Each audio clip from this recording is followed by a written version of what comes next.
Bonjour, bienvenue à la télé du Meeple, mon nom est Martin et aujourd'hui on regarde mon top 10 des jeux 2025. Alors, j'ai joué à plus de 163 jeux différents en 2025. C'est évidemment pas tous des nouveautés. J'ai beaucoup de jeux, j'ai des amis qui ont beaucoup de jeux. Alors, éventuellement, on sort beaucoup de jeux. Fait que, vous voyez, tu sais, comme 163, c'est quand même un bon nombre. Ça m'a surpris un peu.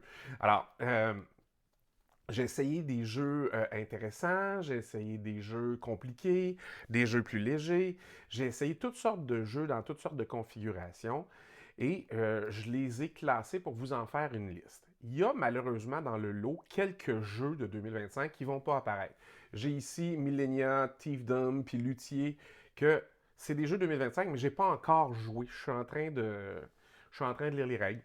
J'ai pas encore eu de chance de les mettre sur la table.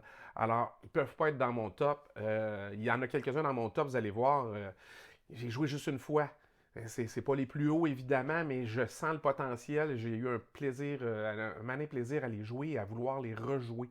Alors, je suis assez content de ces achats-là, mais je peux pas encore vous dire c'est le top du top. Ça fait partie de mon top 10 parce que je les anticipais avec beaucoup de plaisir. J'ai eu du fun à les jouer, mais je les ai pas assez joués. Puis il y en a quelques-uns que j'ai joués, puis que, bon, c'était pas ça. Je vous ferai une autre vidéo pour vous parler des jeux que j'ai moins aimés. Et ce qui ressort beaucoup dans les jeux que j'ai moins aimés, c'est le taux de hasard très, très, très élevé ou de l'information pas accessible. Ce sera pour une autre vidéo, vous allez voir. Alors, malgré le disclaimer que j'ai pas, tu sais, évidemment, j'ai pas joué à tous les jeux, là. Tu sais, faut être logique, ça se fait pas. Il y a beaucoup, beaucoup, beaucoup, beaucoup trop de jeux. Puis il y a des jeux de toutes sortes de niveaux aussi. J'ai joué à plein de petits jeux que j'ai trouvé sympathiques, mais pas assez pour les acheter pour moi. Alors qu'il y en a quelques-uns, même s'ils sont plus petits, ben, je fais comme, oh, ça me le prend, ça me le prend. J'en ai besoin. C'est un petit jeu que je vais traîner avec moi puis qui va sortir régulièrement dans les soirées de jeu. Je pense à plein de fillers. Hein, l'année dernière, je me suis acheté Château Combo. Ben, Château Combo a remplacé pour Scout pour moi dans le jeu léger qu'on sort en fin de partie, dans le petit filler entre deux gros jeux. Alors, il y a toutes sortes de façons d'aborder ça. Je suis vraiment allé avec ce que j'aime dans les jeux, ce que j'aime le plus, c'est-à-dire médium à médium un petit peu plus compliqué. Il y en a des plus simples. La direction artistique a beaucoup influencé mes choix. Et évidemment, le puzzle qui est sur la table, c'est souvent ça qui drive le plus mon intérêt dans un jeu. Alors, je vous en ai concocté quelques mentions honorables, 10 jeux à voir et une tête à se faire, si vous voulez, sur pourquoi je les ai choisis. On regarde ça ensemble.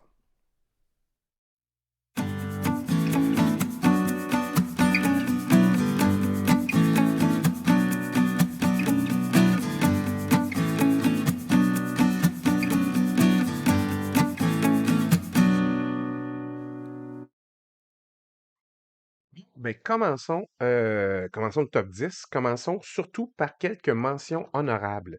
Puis les mentions honorables, c'est des jeux que j'ai aimés.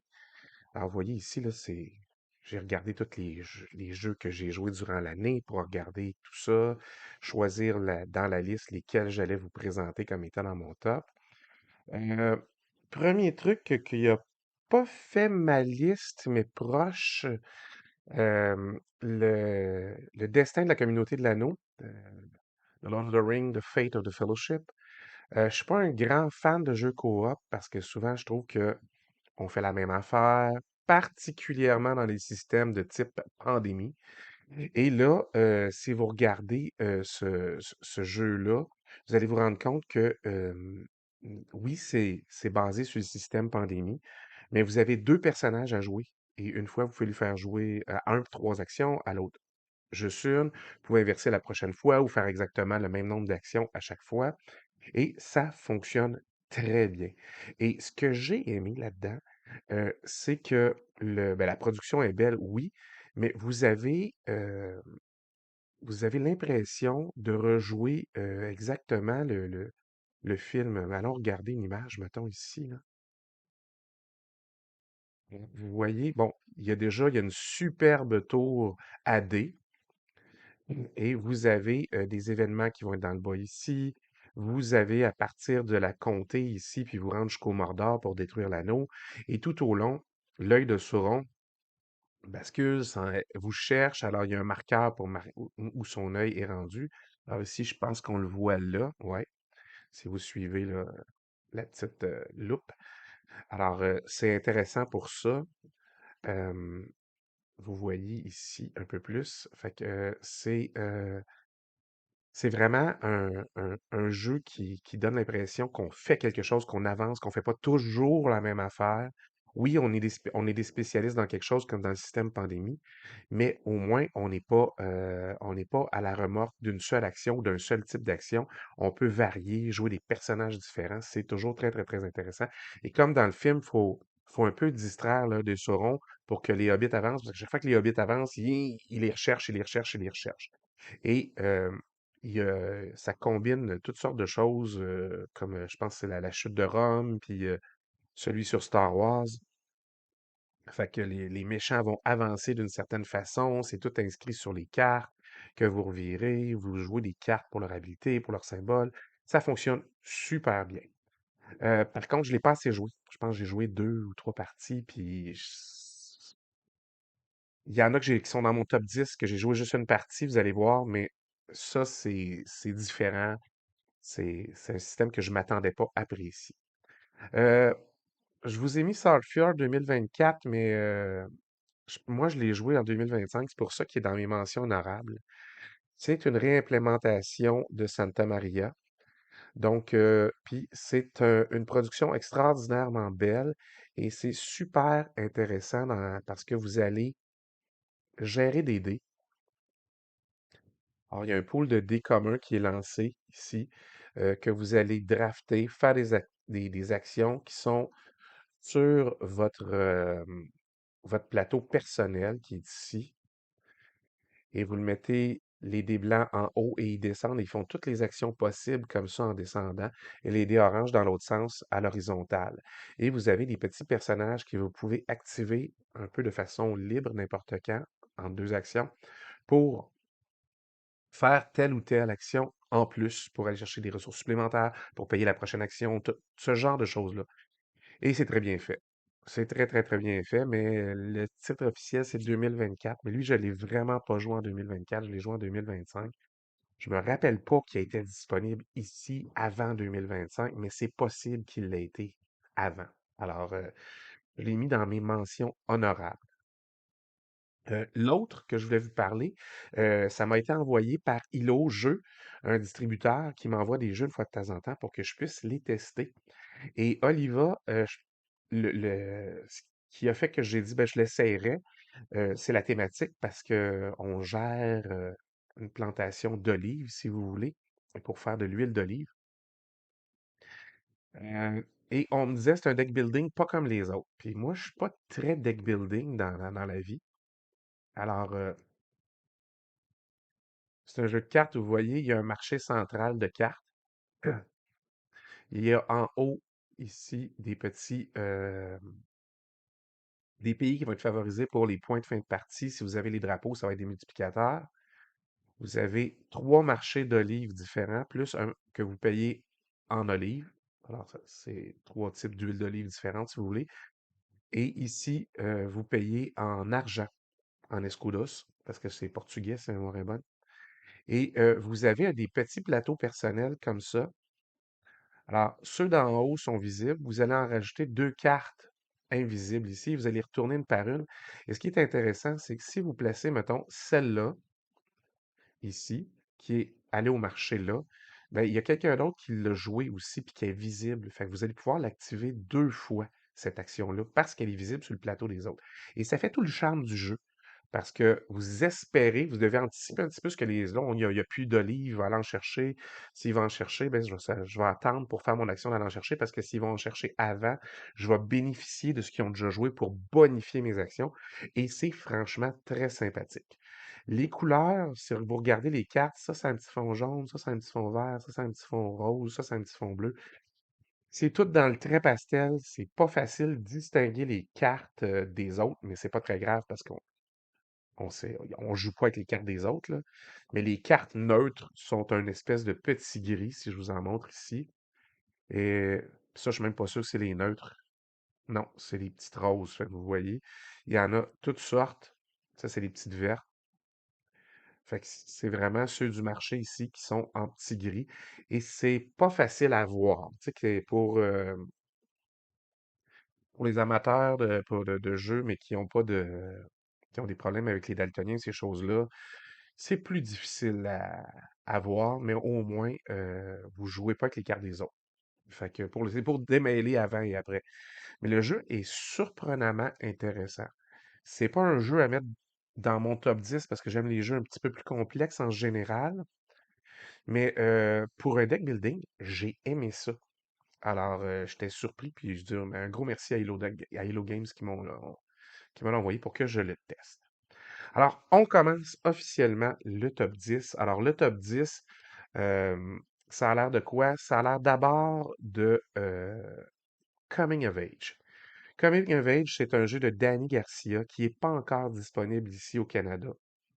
Mais j'ai joué avec quelqu'un qui en a une copie qui a fait venir de France. Fait que c'est même pas en français parce qu'il n'est pas encore distribué. Euh, il est en anglais puis en espagnol ou quelque chose comme ça. Là, je suis pas sûr. Peut-être je dis ça, puis c'est peut-être en portugais. Là, je ne saurais pas dire. J'ai pas regardé l'autre livre dans l'autre langue. Mais c'était très, très, très intéressant. C'est un jeu de Danny Garcia où vous incarnez des enfants. Puis tout au long de la partie, vous allez euh, gérer des dés. Fait qu'au début, ben, vous êtes tout petit, genre vous avez 8 ou 9 ans, vous avez un dé 4. Vous allez le lancer, puis vous allez pouvoir aller ben, à l'école, à la maison, puis à deux autres endroits, là, aux arcades, puis à une autre place. Puis vous devez faire des choix. Puis après ça, vous allez avoir un D6, puis après ça, un D8, puis après ça, un D10, un D12. Puis vous aurez de plus en plus d'actions que vous pouvez faire. Vous pouvez faire des actions qui font votre affaire tout le temps, mais des fois, vous devez sacrifier votre bonheur. Vous avez un petit plateau personnel comme ça. Et si vous décidez de ne pas faire comme le dé est sorti, ben, vous devez prendre une contrainte. La contrainte, vous voyez ici, c'est le petit symbole noir que vous avez mis là. Fait que vous êtes contrarié, fait que vous n'aurez pas pu pas prendre le bonus complet de cette piste-là tant que vous en aurez pas, tant que vous en serez pas débarrassé. Alors, il y a toutes sortes d'affaires à faire. Vous devez faire des amitiés. Plus que vous avez d'amitiés avec d'autres personnages, plus vous allez avoir des avantages. C'est un jeu avec des objectifs. C'est super intéressant. Mon seul regret, puis c'est pour ça qu'il est en 10e position, ben, c'est que je l'ai joué juste une fois. Alors, c'est un jeu que je veux rejouer et je pense qu'il va grimper dans ma sélection éventuellement. Mais Danny Garcia, c'est un des très bons designers des dernières années. C'est à lui qu'on doit Windmill Valley, qui était mon numéro 1 de l'année passée, et Barcelona, qui était mon numéro 1 de l'année d'avant. Alors, malheureusement, il n'est pas sorti lui en 2025, ça peut pas être mon numéro 1. J'en ai un autre, c'est pas grave. Mais c'était super intéressant. Moi, j'ai beaucoup aimé Coming of Age. J'ai bien hâte de pouvoir le rejouer. Et c'est à un 3.27. Il n'est pas si complexe que ça, mais il y a quand même beaucoup de petites affaires à regarder. C'est du moyen, médium heavy, là, à 3.27. C'est pas encore très complexe. Mais on a bien aimé ça. On a bien aimé ça. On l'a joué à 4, nous autres, puis c'était pas trop long. On a réussi à le jouer dans la soirée. C'était très intéressant. Mon numéro 9. Mon numéro 9, lui non plus, je ne l'ai pas joué assez souvent pour qu'il soit plus haut, mais j'ai été fort impressionné par Echoes of Time. Echoes of Time, c'est un jeu de cartes essentiellement. Vous allez avoir un petit plateau personnel et vous allez devoir jouer des cartes dessus, comme ça. Alors, les cartes que vous jouez, ils ont un... on va essayer de voir. Je peux pas vous montrer, mais on le voit à peine ici, là. C'est écrit, mettons, 4 sabliers. Fait que c'est une carte que vous allez mettre ici, dans la rangée 4 de votre chose, et vous allez devoir ici défausser 0 carte. Mais l'autre qui a été jouée, elle a été mise en 5e position, et vous avez défaussé 3 cartes pour pouvoir la mettre en jeu. Ce qui est intéressant, c'est qu'au fur et à mesure que vous jouez les cartes, ben, vous faites une action, les actions de jouer des cartes. Dans le bas ici, vous les voyez, les actions. Vous pouvez jouer des cartes. Vous pouvez faire avancer les cartes. Vous pouvez piger des cartes et vous pouvez jouer. Il y a des cartes un peu plus grandes que vous pouvez conquérir, des endroits de pouvoir ou quelque chose comme ça. Fait que vous payez en carte et vous faites deux actions. Vous faites une action, la personne, les autres font une action. Vous faites une deuxième et dernière action, les autres font de même. Et après ça, vous prenez la tuile qui est libre ici, vous l'envoyez à l'autre bout et elle va pousser les autres. Et quand cette tuile-là, cette carte-là qui est sur la tuile 1 va tomber, c'est là qu'elle entre en jeu et qu'elle entre dans votre tableau. Et il y a plusieurs façons de faire finir la partie. Il y a, soit tous les jetons ici de points ont été ramassés, il n'y en a plus au centre, parce qu'il y en a un certain nombre de mis selon un certain nombre de joueurs. Il y a les places à conquérir, comme je vous disais, qui sont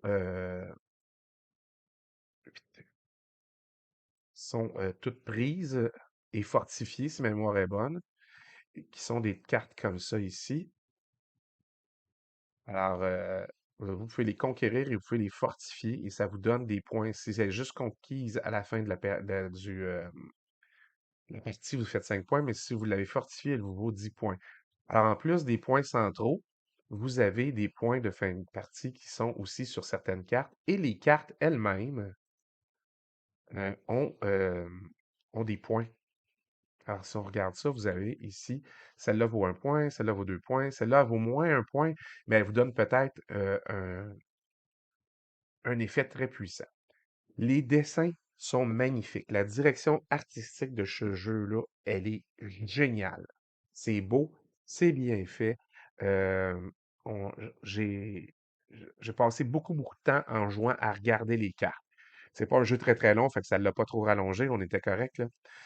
Mais c'est un petit jeu très snappy avec des symboles à collectionner pour faire des effets plus forts, des choses comme ça. C'est un petit tableau que vous construisez et ça fonctionne très bien. En fait, le dernier point pour mettre fin à la game, c'est d'avoir, je pense, c'est 12 cartes mises en jeu. C'est la dernière des trois conditions. Alors, Echoes of Time, vraiment un très beau jeu. Euh, c'est, c'est en position numéro 9 parce que c'est pas mon, c'est un trop petit jeu, là. Moi, souvent, j'aime les jeux médium à plus fort.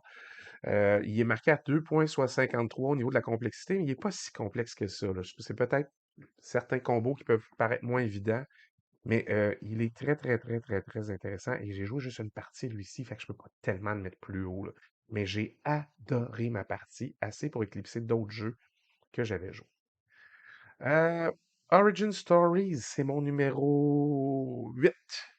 Mon numéro 8, c'est un jeu de Stonemaier Games, c'est un jeu de levée. Je suis pas très bon dans les jeux de levée, puis d'ordinaire, j'aime pas ça parce que c'est les nouveaux modèles de jeux comme j'ai joué à Rebel Princess. C'est chaotique à mort.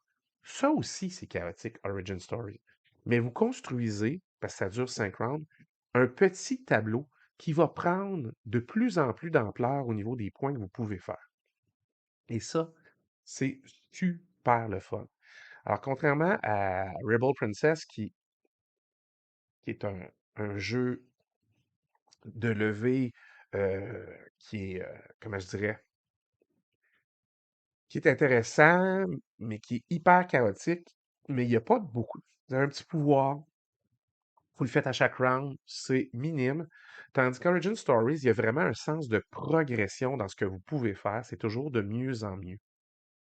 Alors, j'ai préféré Origin Story à toutes les autres, voyons, jeux de levée que j'ai joués euh, qui étaient chaotiques. C'est déjà pas simple pour moi de suivre un jeu de levée. Si en plus, il faut que ce soit chaotique au point où j'y arrive pas, euh, comme dans Rebel Princess, que j'ai pas aimé, ben, que voulez-vous? C'est sûr que ça ferait pas partie de ma sélection. J'ai haï ça pour mourir, Rebel Princess. Je vous ferai une vidéo des jeux que j'ai moins aimés. Il est probablement dedans à 2025. Alors, c'était mon numéro 8, Origin Stories. Je veux attirer juste une dernière fois votre attention sur les images. Il y en a qui n'ont pas aimé le style parce que c'est un truc de super-héros, mais c'est très C'est fait par une artiste qui fait de l'aquarelle, entre autres. Alors, moi, j'ai fait de l'aquarelle, alors ça a beaucoup attiré mon œil. J'ai beaucoup aimé les images et je trouve que c'est vraiment un plus dans ce jeu-là. Les images sont magnifiques. Les cartes, ça, c'est les cartes de pouvoir que vous rajoutez, qui augmentent vos capacités, qui demandent de mettre de l'énergie dessus pour pouvoir les activer ou ce genre de choses-là. Et c'est très, très, très beau. Euh, il y en a qui trouvent que ça fait pas assez super-héros standard. Moi, je m'en fous. J'ai adoré ça. Et un gros kudos à Jamie Stegmaier puis toute son équipe qui ont fait ça pour un jeu de levée. Moi, j'ai trouvé que c'était parfait. En fait, pour un jeu de levée avec des pouvoirs spéciaux puis du chaos.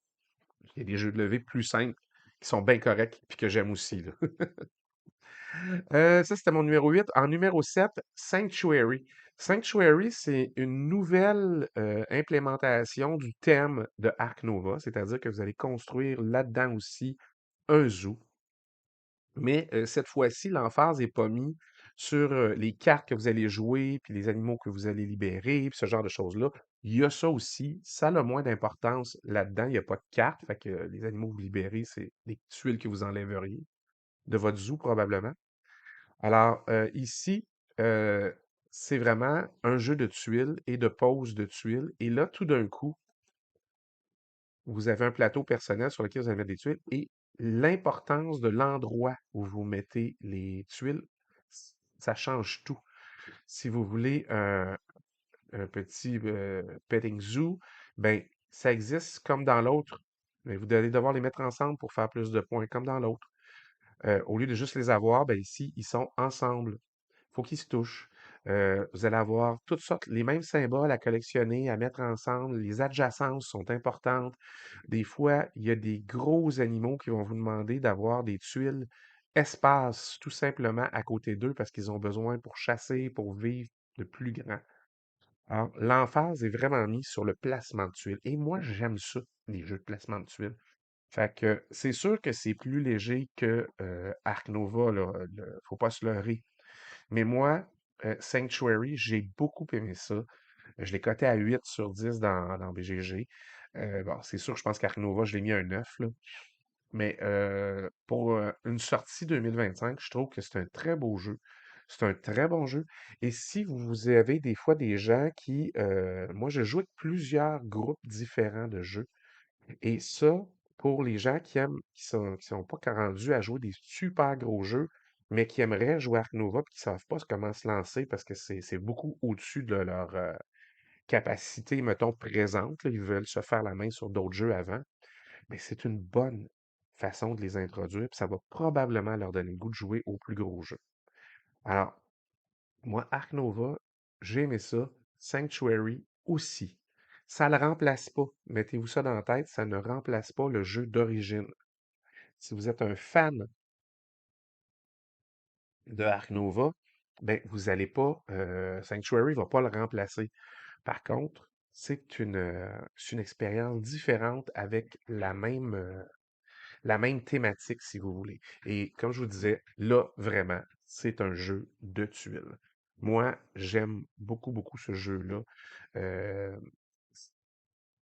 Ça a fait mon bonheur quand il est sorti. J'étais content de le jouer. Et à cause des tarifs, la version française est moins chère que la version anglaise. Alors, si jamais ça vous tente, faut pas vous gêner. Sanctuary en septième place, super bon jeu. En sixième, j'ai mis un jeu de chez Garfield Game. J'ai presque tous les Garfield Games, là. Ils sont derrière moi ici, là, voilà, là. Et je l'ai rangé complet. Euh, j'aime la direction artistique, j'aime quand la production. La seule affaire que j'aime moins chez eux, c'est leur livre de règles, qui me semble jamais intuitif. Mais ils se sont cantonnés à une façon de faire, et c'est comme ça qu'ils font leur jeu. Scarabray, Scarabray, c'est des vestiges du néolithique, je pense, ou du paléolithique, je ne sais plus trop. Je pense que c'est du néolithique. Euh, en Écosse, c'est un petit village puis ils ont trouvé les anciennes demeures, ils ont trouvé des traces de toutes les ressources qu'on trouvait là, et vous allez devoir gérer votre petit village. Et votre petit village va gérer énormément de ressources. Il y a 10, 12, 15, je ne sais plus, il y a beaucoup, beaucoup de ressources différentes, dont des détritus qu'il faut se débarrasser. Pourquoi? Parce qu'ils vont encombrer votre plateau de joueur. Et les plateaux de joueurs ont l'air de ça. Alors, vous avez des tuiles sur lesquelles faire des actions que vous pourrez upgrader. Il y a un marché de cartes qui est une espèce de draft. Vous voyez toutes les ressources au centre ici. Et vous allez collectionner certaines cartes pour les activer. Et vous allez devoir faire de la place dans votre hutte, si vous voulez, pour mettre toutes les ressources ici. Puis si vous manquez de place, c'est pas grave. Vous tassez le petit marqueur qui est ici vers la droite et ça vous libère 3 places de plus à chaque fois. Sauf que plus vous allez en mettre, ben, plus vous allez faire des points négatifs. Fait qu'il faut devez gérer ces détritus-là, puis il faut être capable de s'en débarrasser parce qu'ils prennent de plus en plus de place. Vous voyez ici, ils en ont 4 en haut. Ben, c'est 4 places où tu ne peux pas mettre d'autres ressources. Alors, c'est vraiment super intéressant à ce niveau-là. Les dessins sont aussi très beaux. C'est Scarabray comme ça, c'est McDonald's, c'est ça? Non, oui, c'est le designer, c'est Shem Phillips, le designer principal de chez Garfield Games. Et c'est son frère, si ma mémoire est bonne, Sam Phillips, qui a fait ces dessins-là. Il fait les dessins de leurs trucs un peu plus historiques. Leur thématique un peu plus historique, c'est souvent Sam Phillips qui les fait. Sinon, c'est de Miko, souvent, pour leurs autres leurs autres jeux, là. C'est les deux dessinateurs principaux qu'on voit. C'est pas un jeu très long, 45 à 60 minutes, mais c'est très, très, très satisfaisant. Gérer les ressources là-dedans. Vous avez vu là, dans l'image, là, c'est beaucoup de ressources différentes que vous aurez la chance de gagner, de dépenser pour upgrader vos actions, toutes sortes de choses. Mais l'important, c'est de les gérer. Ça n'aura jamais pris autant de sens que de la gestion de ressources que dans ce jeu-là. Et ça fonctionne très bien. Alors, Scarabray, si vous ne l'avez pas essayé, puis vous aimez ça, la gestion de ressources, le placement d'ouvriers, l'upgrade, tu sais, tout ça, ça vaut la peine. Ça vaut vraiment, vraiment, vraiment la peine. Fait que ça, c'était Scarabray, mon sixième choix. Mon cinquième choix, alors la cinquième position, c'est le jeu Vantage. Je n'avais pas dans ma collection de jeux qu'on appelle open world. Un open world, c'est quoi? C'est essentiellement un jeu où on fait ce qu'on veut. C'est-à-dire, vous avez des règles à suivre, c'est certain, il y a des règles du jeu, mais vous pouvez décider d'aller où vous voulez. Il y a des options qui se présentent à vous que les autres vont vous lire. Vous devez choisir une option. Après ça, il y aura des dés à gérer, à placer, et vous vous promenez comme ça dans un monde que vous découvrez petit à petit, mais selon votre point de vue. C'est ce que ça veut dire, Vantage. C'est votre point de vue à vous. Alors, si on regarde un peu, ça c'est une bonne image pour vous le montrer. Il y a un plateau central, vous avez 3 choses à gérer, là, votre énergie, votre endurance, je sais pas trop les affaires. Et les dés noirs, ce sont des dés que vous devez gérer. Fait que quand il vous arrive quelque chose, vous allez devoir lancer un certain nombre de dés selon ce que vos partenaires auront lu pour vous. Et il faut être capable de les attribuer. Donc, vous devez construire un tableau de cartes de 3 par 3, puis il est capable de recevoir des dés de certaines facettes. Fait que quand vous êtes capable de tout gérer les dés, il n'y a pas de malus, ça va bien. C'est quand vous n'êtes pas capable de les gérer que vous allez perdre euh, soit de l'énergie, soit de la. Je sais plus c'est quoi les trous. C'est pas grave. Ce qui est intéressant, c'est la carte à droite, la grosse carte. C'est que, bon, euh, vous arrivez à un endroit, les dessins sont magnifiques. Il y a toujours 6 actions que vous pouvez faire ici, qui sont en lien avec 6 petits livres. Il y a une application aussi qui peut vous les lire. Fait que vous devez faire des choix sur ce que vous voulez faire, interagir, vous battre, vous déplacer, faire tu sais, une fouille, chercher. Puis vous pouvez faire juste une de ces 6 actions-là à cet endroit-là. Même si vous revenez, vous ne pouvez pas refaire une action la plupart du temps, à moins que les règles vous le disent, des règles spéciales. Et après ça, ben, vous devez quitter. Vous voyez la rose des vents qu'il y a juste ici? Ben, ça va à haut, en bas, à gauche, à droite. Fait que vous savez déjà où vous allez. Si vous essayez de monter ou descendre puis qu'il y a des astérix, c'est un autre petit livre. Il y a d'autres choix différents à faire. Alors, se déplacer, ça peut avoir aussi des coûts. Fait qu'il faut vraiment penser à tout. qui est le fun, c'est que c'est un jeu coop. Fait que les autres peuvent vous aider. Puis comment ça marche? Ben, la thématique dit, parce que là, vous êtes dans un vaisseau spatial, vous suivez, vous avez reçu comme une invitation, vous la suivez, le vaisseau a une avarie, vous devez évacuer le vaisseau et toutes les personnes qui jouent avec vous vont atterrir à des endroits différents sur la planète et vont éventuellement bouger. Vous allez peut-être vous rejoindre, peut-être pas, mais vous êtes capable de communiquer pareil à l'audio. Fait que si vous n'arrivez pas à gérer tous vos dés, ben, quelqu'un d'autre peut prendre les dés. La thématique, c'est comme s'il vous aidait par communication radio à résoudre le problème que vous vivez.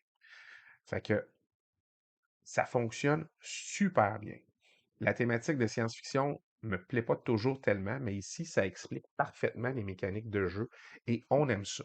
On aime beaucoup, beaucoup ça. Alors, vraiment, pour un open world, ça a été une belle expérience. J'ai aimé ça, alors que je pensais pas tellement aimer ça. Et ça fonctionne très bien. Ça fonctionne très, très bien. Je vous encourage vraiment à l'essayer au moins si vous ne l'avez pas fait. Si vous êtes du genre à vouloir parcourir puis une planète puis essayer toutes sortes d'affaires différentes, ça fonctionne super bien. Il y a quelques erreurs qui se sont glissées dans le jeu, puisqu'il y a genre 1600, 1800 cartes dedans. Il y a peut-être 2000 cartes avec les grandes, tout le kit. C'est énorme. Alors, il y a quelques erreurs. Il y a une page d'errata sur le site de Stonemaier Game où vous pouvez commander ce que j'ai commandé. C'est le petit pack. Et dans le petit pack, vous avez des collants. Vous avez quelques cartes qui remplacent les autres. Et vous avez des petits collants que vous pouvez tout simplement aller coller dans les livres. Euh, Ça remplace les paragraphes. Ce ne sera pas super long à faire. Et vous aurez plus à vous soucier des quelques petites erreurs qui ont pu se glisser. Mais il y a toujours une liste d'errata puis ils sont par numéro. C'est comme un ancien livre dont vous êtes l'héros. Là, vous ouvrez le petit livre jaune, vous faites l'action jaune, puis vous allez au bon numéro que la carte vous dit. Et c'est comme ça que vous allez le résoudre. Fait que vous pouvez très bien fonctionner avec la fiche d'errata. Ça marche super bien aussi. Ça fonctionne. Mais c'est pas surprenant que ce soit glissé quelques erreurs. Il y a tellement, tellement de cartes, tellement de choix différents. Ça fonctionne bien. Il y en a qui disent qu'il y a toujours des problèmes avec les jeux de Stonemaier Game. Je pense pas que ce soit vrai. Je pense que c'est une compagnie ambitieuse qui fait des choses différemment et ils sont toujours là pour supporter leur jeu de toute façon. Ils sont là depuis plus de 10 ans, puis ils continuent à supporter leur jeu, même les plus anciens. Si vous avez des questions, besoin de pièces, ils sont toujours, toujours prêts à aider. Fait que je pense que c'est une compagnie fiable sur laquelle on peut miser pour avoir du soutien. Alors, Vantage, vraiment une belle surprise. Après Vintage, ah oui, mon numéro 4, je m'en vais vers Amberleaf. Ben, les petits animaux anthropomorphiques, ça pogne tout le temps, là, ça fait plus cute. Cela est un peu différent. Est un peu plus méchant. Je joue pas beaucoup à des jeux où il y a de l'interaction négative. Là, il n'y en a pas. Mais ce qu'il y a, c'est un plateau qu'on va vite remplir. Euh, ouais, je vous montre d'abord des images. Ce sont les petits animaux anthropomorphiques que vous allez voir dans le jeu. Alors, c'est intéressant parce que les dessins sont bien faits. Vous avez des actions à faire. Les actions à faire sont faites sur votre plateau de jeu à vous. On nous montre ça, on voit pas beaucoup le plateau de jeu là-dessus. Ici. Fait que vous avez un plateau de jeu comme ça. Boum. Et soit vous jouez une carte, soit vous glissez les cartes. Quand vous les glissez, ben, celle-là, elle glisse, elle sort du plateau. Elle fait son action de glissage. Elle aussi. Après, c'est elle en haut. Après, c'est celle-là. Après, c'est celle-là. Après, c'est celle-là. Vous pouvez débloquer deux autres endroits pour y jouer jusqu'à 8 cartes. Il y a des effets immédiats, il y a des effets continus, il y a des effets quand on les tasse parce qu'ils vont se glisser. Alors, celle-là tombe, celle-là se tasse ici, celle-là va prendre la place ici, puis ils vont tasser toutes vers la gauche comme ça. Mais quand il y a l'action bleue, vous voyez ici en bas, ben ça, c'est une action drop. Ça veut dire quand il sort de votre plateau de jeu, il y a une action différente. Fait que c'est super intéressant. Vous avez des petits meeples de toutes sortes ici à placer sur le jeu. Donc, vous allez construire là, en principe, c'est construit sur la map, là, si vous voulez, mais des bâtiments différents. Et vous allez y installer dans votre couleur soit des hiboux, soit des frogs, des grenouilles, des lapins ou des petits rats. C'est les quatre sortes. Et il y aura toutes sortes de bonus à aller chercher en fonction de est-ce que c'est... oups, vous allez voir mieux comme ça, désolé. Euh, est-ce qu'il y a des cartes à aller chercher pour faire des points? Essayez de vous trouver ça.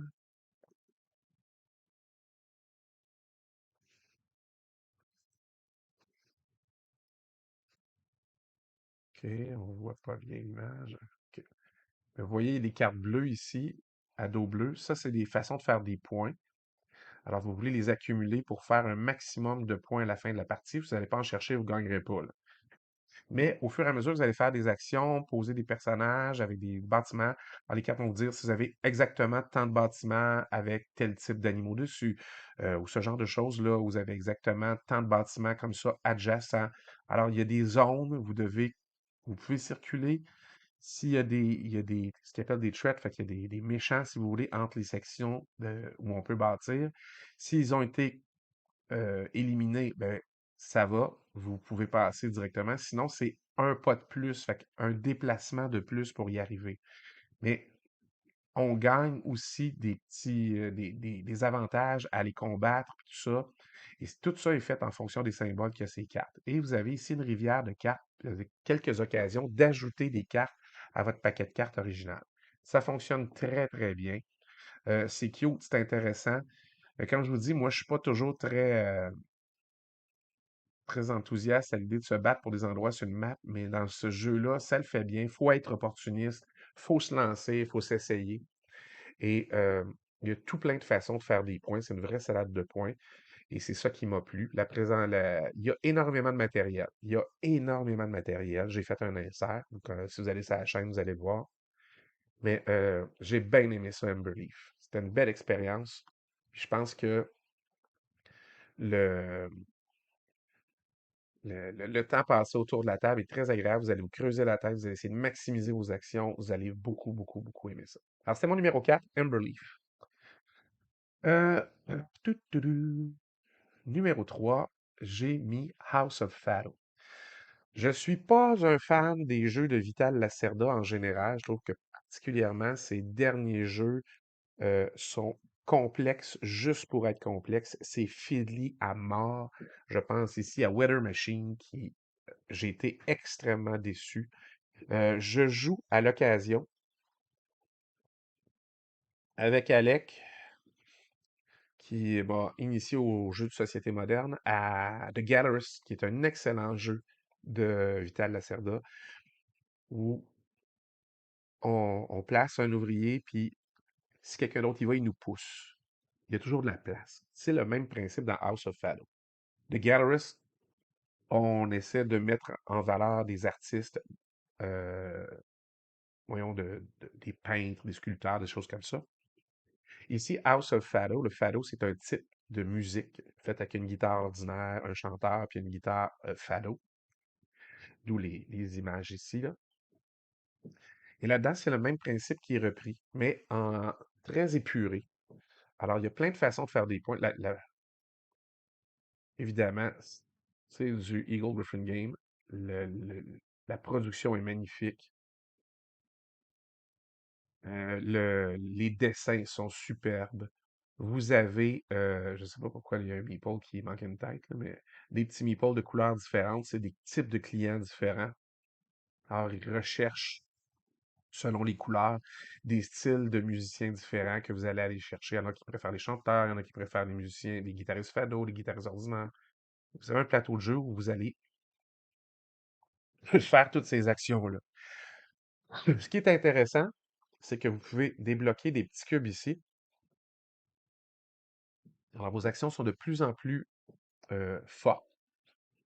Et vous allez faire la promotion des artistes pour éventuellement qu'ils quittent et les mettre sur la sellette pour qu'ils puis ils mettent, quand vous faites ça, ben, vous mettez vos cubes. Ça vous fait de la présence pour des points, mais ça aussi, ça libère des actions. Fait que vos actions sont toujours meilleures et meilleures. Et vous devez asseoir des gens, faire rentrer des gens dans votre restaurant, les asseoir, Ils vont se lever pour applaudir certains types de musiciens. C'est super thématique, c'est super bien fait et c'est un galleriste épuré. Le seul reproche que tout le monde lui fait, c'est de finir beaucoup trop vite. Moi, je trouve pas que c'est un enjeu. Quand le jeu est bon et la fin se précipite et que tout le monde n'est pas prêt, ben c'est parce que tout le monde n'a pas été attentif. Et c'est vraiment ça qui est intéressant dans ce jeu-là. Euh, il y a des étoiles à aller chercher, tu sais, puis surtout que les étoiles sont allées chercher un certain nombre, la fin de la partie se déclenche. Oui, c'est un peu plus vite que ce qu'on voudrait, mais ça nous force à optimiser nos actions et c'est ça qui fait que le jeu est très bon. C'est ça qui fait que le jeu est magnifique. Et moi, je vous encourage à l'essayer. C'est pas toujours les jeux les plus complexes qui sont les meilleurs, parce que j'aime ça, les jeux complexes, là, j'en joue. Mes amis disent que je joue pas assez complexe des fois, mais je pense que ça, c'est vraiment très, très bon et ça vaut la peine. Fait que House of Fado, numéro 3. Alors, vraiment, là, quelque chose que j'ai aimé. Pour mon numéro 2, Kingdom Crossing. Kingdom Crossing, je n'avais entendu parler, c'est le problème mathématique des 7 ponts. Alors, j'essaie de vous trouver ici une image. Alors, voici le plateau de jeu. Comme... ouais, j'arrive. Demain, ça va être ça. Vous avez un, deux, trois, quatre endroits où il y a de la terre et c'est relié tout ça par 7. Vous avez un plateau personnel, vous avez 6 actions que vous pouvez jouer. Et aussitôt que vous les jouez, vous les envoyez à droite. Comme là, un, 2, 3, 4, la personne a joué ses 4 actions, elle ne pourra plus en jouer d'autres à ce tour-là. Ça dure 4 manches. 4 fois 4, 16. Vous faites 16 actions dans le jeu et vous essayez de maximiser vos points. C'est une belle salade de points également. L'affaire, c'est que quand vous faites des actions, vous devez prendre votre personnage, le bouger du nombre d'actions que vous avez choisi, du nombre de pas. Fait que c'est 1, 2 ou 3, pas plus, pas moins. Et vous laissez une petite patte sur le pont que vous avez traversé. Et dans le round, vous ne pouvez pas retraverser le pont une autre fois. C'est mathématiquement impossible de tout mettre vos pattes, euh, puisque vous allez vous bloquer quelque part, vous ne pourrez plus sortir. D'où l'idée qu'il y a une montgolfière. Là, on ne la voit pas très bien, mais elle est ici. Et elle, si vous êtes à l'endroit de la montgolfière, pour 3 pièces, elle vous amène ailleurs. Fait que là, vous amenez ici, parce que le seul pont qui vous restait à passer, ben, c'était lui. Fait que si elle vous amène là, ben, vous traversez le pont avec votre action, puis vous allez acheter une carte là. Il faut être capable de prendre une carte pour aller quelque part. Vous ne pouvez pas vous déplacer sans prendre de carte. Vous pouvez ne pas vous déplacer et vous reposer, prendre un peu d'argent parce que l'économie est assez tight dans ce jeu-là.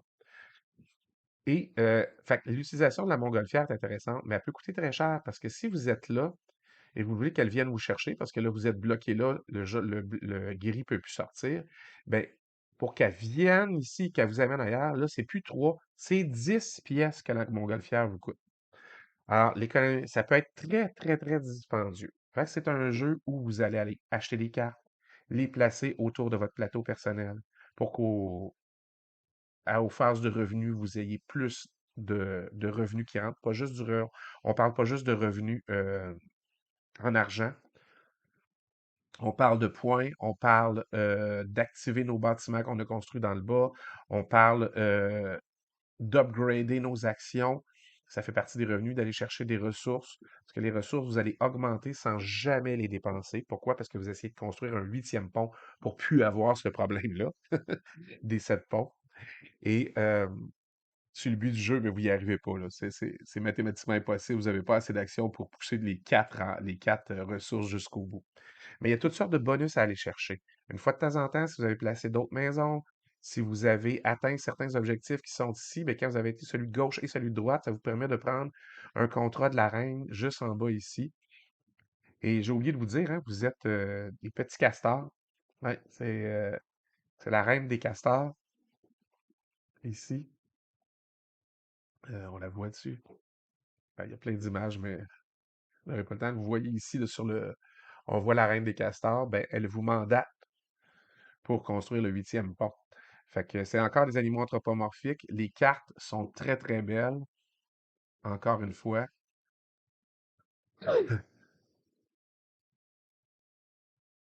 Il n'y a pas beaucoup d'images avec les cartes, hein? Si vous en trouvez une.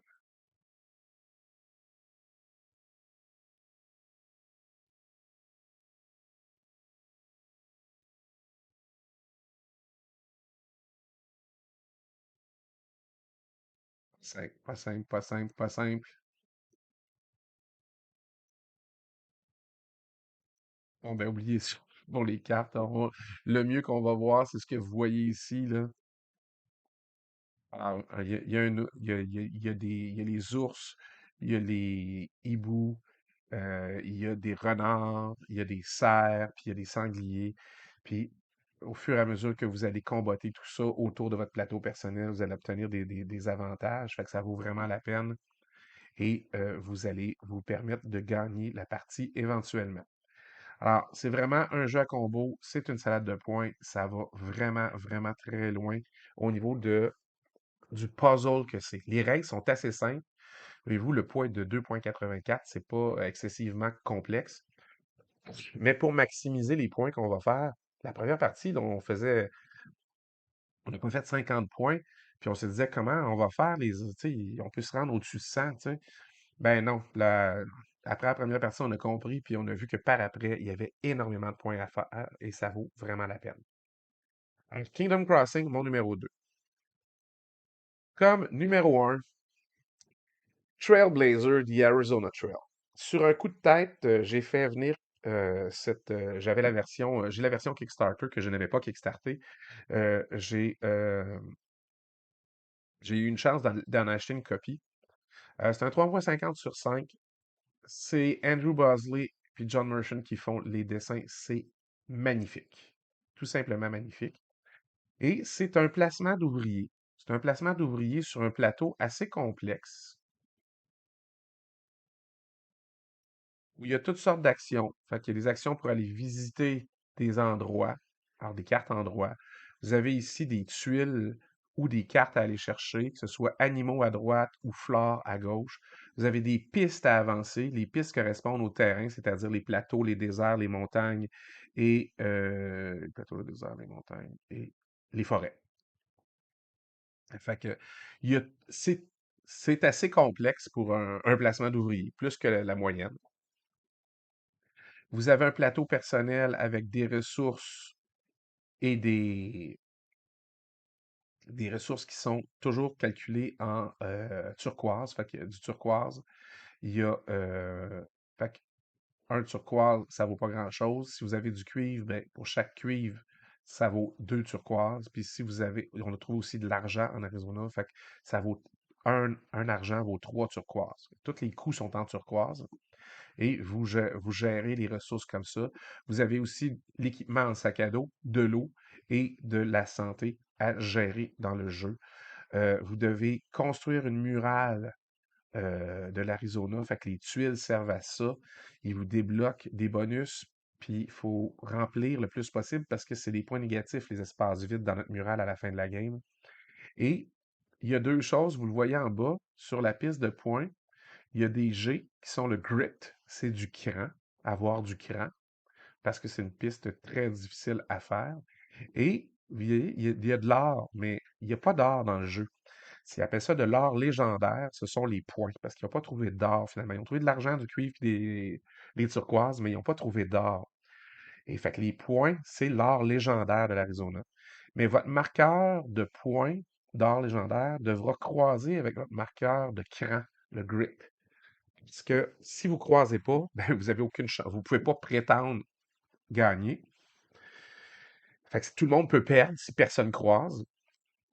Mais c'est une courbe, ça se joue sur 8 semaines de jeu. Fait que vous voyez peut-être ici, là, il y a la semaine 1, 2, 3, 4, 5, 6, 7, 8 sur la piste ici. Et vous avez très peu d'actions au début. Il y a moyen d'aller chercher d'autres meeples pour faire d'autres actions, d'aller chercher les petites. Là, ici, ce sont des miniatures dans la version de luxe, mais il y a des meeples qui les représentent. Mettons le petit lapin qui vous permet d'aller jouer n'importe où parce que c'est pas un lapin, euh, c'est un lapin avec des cornes. C'est un animal légendaire. Alors, il peut aller n'importe où vu que c'est un légendaire. Vous avez aussi des Hollandais euh, qui peuvent vous aider à faire des actions supplémentaires. Il y a des trucs à débloquer pour faire plus d'actions. Alors, ça devient très intéressant. Et la courbe, elle est exponentielle, c'est-à-dire qu'au début du jeu, vous êtes là au plancher et au fur et à mesure que les semaines passent, ça va s'incrémenter comme ça pour arriver en haut de la courbe. Alors, si vous suivez vous avez l'impression que vous faites rien, rien, rien, rien, rien, puis là, ça augmente, ça augmente, ça augmente, ça augmente, ça augmente, ça augmente, puis dans les derniers tours, là, vous croisez enfin, là, vous faites, là, on rush pour maximiser les points tout le long. Et c'est ce que j'ai aimé de Trailblazer, c'est la courbe, pas la courbe d'apprentissage, parce qu'après une game ou deux, on a bien compris comment ça fonctionnait, mais la courbe pour arriver à faire des points. Et juste de se dire que on ne croisera pas avant la semaine 6 ou 7 peut-être. Puis des fois, on va croiser dans la dernière semaine. Ouf, on a croisé. Ouf, je peux continuer. J'ai deux, trois chances de faire plus de points. C'est vraiment très, très, très tendu et j'ai adoré ça. Moi, j'ai mis un 10 sur 10 sur Board Game Geek. C'est outstanding. On va toujours avoir le goût d'y jouer. C'est. Puis j'ai contaminé quelques personnes autour de moi qui l'ont vraiment bien aimé. Il y a Trailblazer de John Muir Trail. Puis il y en a un autre qui était sur Kickstarter il n'y a pas longtemps, qui semble intéressant aussi. Mais je pense que, de près, j'ai pas joué au dernier parce qu'il n'est pas encore sorti. Mais celui-là, j'ai aimé le jouer plus que le premier. Le premier est super bon, là, c'est un placement d'ouvrier aussi, de John Muir Trail. Au lieu d'être en Arizona, vous êtes essentiellement en Californie. Mais celui-là, il vaut vraiment la peine. C'est crunchy à mort pour un placement d'ouvrier. Il y a de la place pour presque tout le monde. Mais une fois de temps en temps, surtout vers la fin, on veut faire un type d'action particulier ou deux. Et tout le monde se garoche. Et après ça, on pourra peut-être pas y aller. Fait que vraiment, c'est intéressant. Fait que je vous le recommande, Trailblazer. Alors, ça fait le tour de mes 10 jeux les plus joués, pas les plus joués, mais les plus aimés en 2025. Euh, j'ai regardé plein d'autres top 10, puis bon, je suis très conscient que le mien est pas pareil comme celui des autres. C'était une année intéressante, mais comme je disais en intro, peut-être pas l'année la plus faste pour moi au niveau des jeux que j'ai vraiment tripé beaucoup. Euh, j'ai des jeux que j'ai aimés, mais je disais que dans ceux que j'ai vraiment le plus aimé, c'est mon numéro un et mon numéro 2. C'est Trailblazer puis Kingdom Crossing qui sont mes deux highlights de l'année. Alors, si vous ne les avez pas essayés, je vous les conseille. Alors, on se revoit la prochaine fois. En attendant, n'hésitez pas. Si vous avez des questions, des suggestions, vous pouvez les mettre sous la vidéo. Ça me fait toujours plaisir de vous répondre. C'est quoi votre meilleur jeu à vous cette année? C'est quoi votre top 3, votre top 5? Vous pouvez même m'écrire votre top 10 si vous voulez. Ça me fait plaisir de lire ça. Si vous avez des suggestions pour moi, ça va me faire plaisir, plaisir, plaisir, plaisir de pouvoir peut-être éventuellement les découvrir, soit avec vous, soit avec d'autres personnes autour de moi qui les auront. Je m'intéresserai à ce que vous me laisserez comme commentaire en dessous. Alors, on se revoit la prochaine fois. En attendant, amusez-vous.